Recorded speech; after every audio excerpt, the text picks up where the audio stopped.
Welcome, everyone, to our first Financial Friday recording. So, for today's topic, we're going to be digging in on mortgages. Now, this is a topic that some people have become very comfortable with, having experienced having a mortgage themselves. Others that are maybe new home buyers looking at becoming new home buyers. This isn't a subject that maybe they know a lot about. Now, to start with, the basis of a mortgage is just it's a secured loan.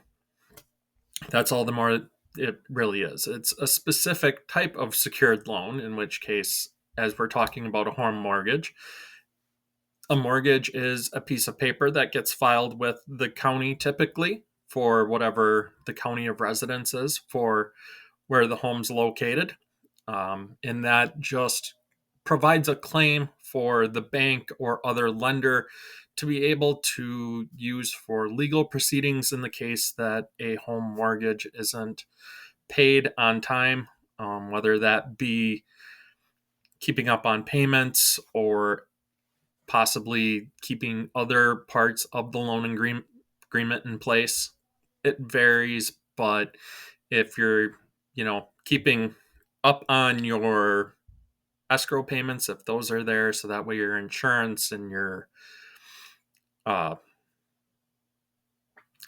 dot, dot, dot, dot, property property taxes, that's what I'm trying to come up with right now, all of that's getting taken care of. Or if you don't have escrow, that those do get taken care of and are in place, and keep up on the payments. This won't be a thing.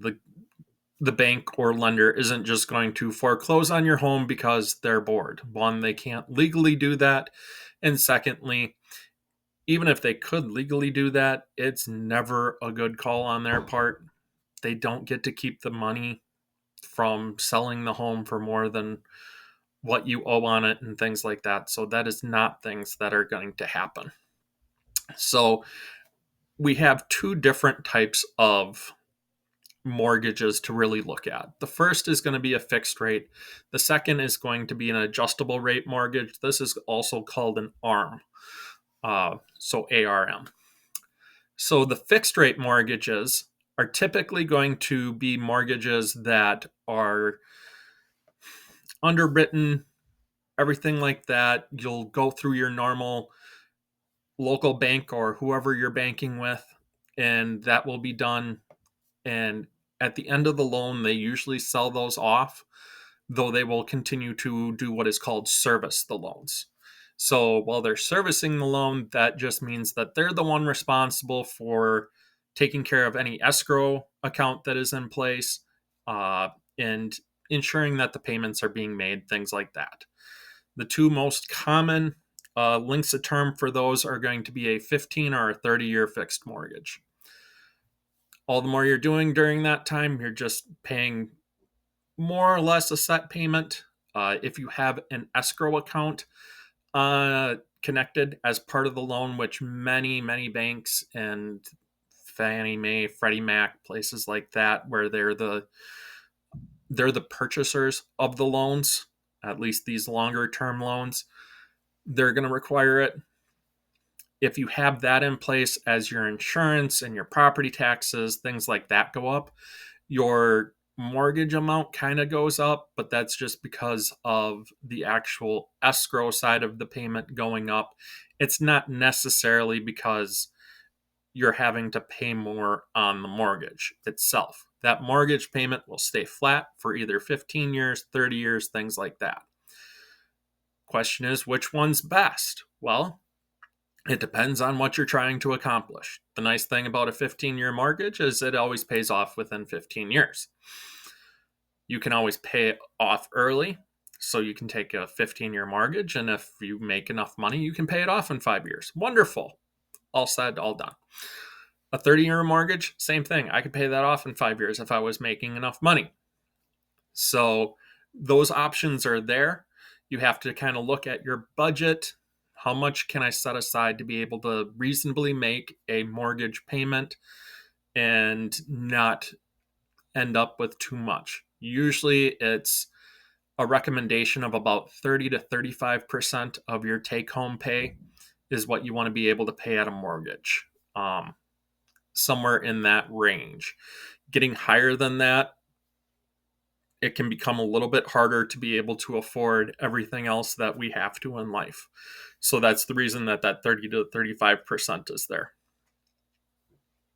Now, the other side of this is those adjustable rate mortgages. The nice part of an adjustable rate mortgage, to start with, the rates are always going to be lower at the time of signing than what your fixed rate mortgages are. Part of that is because the banks and whoever's buying possible mortgages, things like that, they're going to set it up so that way they have less risk in place. Risk is always one of those things at banks that they're trying to eliminate. The longer that term is, the more interest rate risk is in place. So a 30-year fixed mortgage, for those of us that signed mortgages, got in when the rates were very low, the 3.5s, 3.6s back in 2018, 2019 timeframe, we got a great deal. The banks, on the other hand, they're looking at it and going, we've got an awful lot of money tied up for 30 years. Now, again, that goes off to Fannie Mae and Freddie Mac.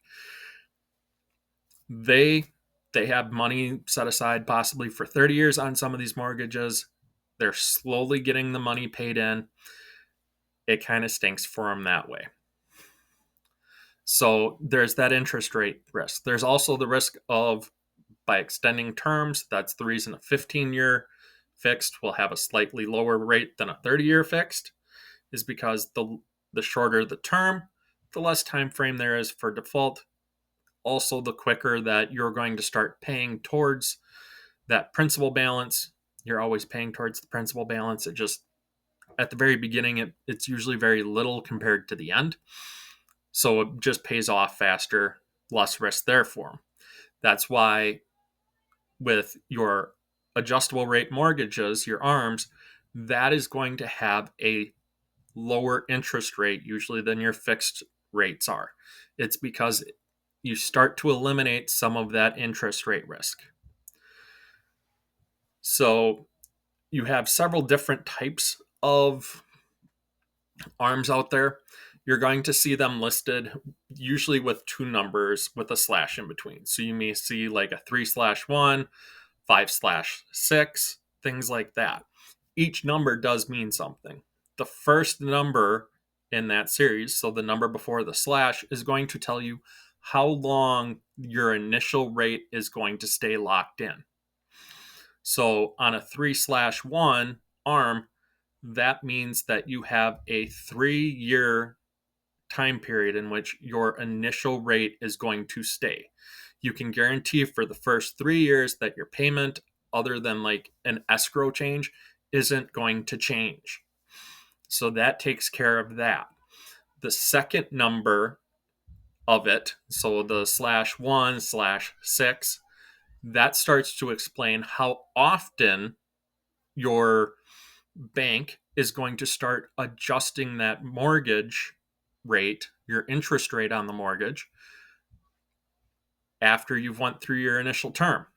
So if it's a 1, that means once a year, once you get beyond the 3, the 5, the 7, the 10, whatever it is, you get beyond that first number, how often are they going to do it? So on year 7 of a 7/1, they will adjust your rate to something that is defined in the document. It'll usually be this rate plus a percentage or something like that. So it's something you're going to be able to track and kind of know what you're headed towards. And then because of that change in rate, you're also going to have a change in your mortgage payment. The reason that change in mortgage payment comes is because that amortization term, so if you have a 30-year mortgage that is a 7/1, you still have to be able to pay off that mortgage in 30 years. So at year 7, when they adjust it, if the interest rate went up, your payments are going to have to go up. If the interest rate went down, good news, your payments are going to go down. Now, the question then becomes, Well, if I have to do that, is there ever really a good time to take and get into an ARM? Well, it depends again on your situation. If you're looking right now at the interest rates and you have the appetite, kind of way to put it, to take on some of the risk of possibly getting an ARM and saying, I'm okay with the possibility of those interest rates going up. What happens if the interest rates go down? You become benefited by that. Now, the thing is, you can always refinance and things like that when it comes to your fixed rate mortgages. The only problem with it, to take and kind of refinance, you end up having to pay for all of those closing costs and all that fun stuff all over again. Now, that may be something that a person wants to get into. The other thing you run into is sometimes the fixed rate mortgages, you have to have really good credit quality to be able to qualify for them. So it may not be something that everybody's going to be able to afford to be able to do. That's okay. You get into an area where you want to. The recommendation that I would have if you're getting into an ARM is to be very sure you understand the loan documentation. This is an area that unfortunately there were some mortgage brokers who had did some very questionable lending practices back before 2008 when we had the mortgage meltdown, that they found individuals that, some subprime lendees, so not great credit quality, things like that, they would take and give them loans. They would have a ridiculously low introductory rate. The problem is that once that introductory rate came due in 3 to 5 years, it was a massive increase on interest because of them just having poor credit. That led to a lot of foreclosures because their rates jumped up so much they couldn't pay. So if you're going to get into an ARM, be sure that you're going through a reputable bank to just ensure that you're not going to get taken advantage of by something. So those are some of the things that you kind of have to be looking for. As with everything when it comes to finance this way, it's about what your goals are, what are you trying to accomplish, and what do you think is going to work for you. Again, if these are areas that you're getting into and you're unsure of how to make it work, what it needs to look like, take and email me. I got the email address down at the bottom again. Contact me in some way. I'd be happy to be able to sit down with you. We can work and talk through what your goals are, how you want to be able to accomplish being able to afford a home for you or your family, whatever it is, and how it all just kind of needs to go about happening. I'm here to be able to help with any of it. Just take and contact me. I'd love to help. Otherwise, have yourselves a great weekend.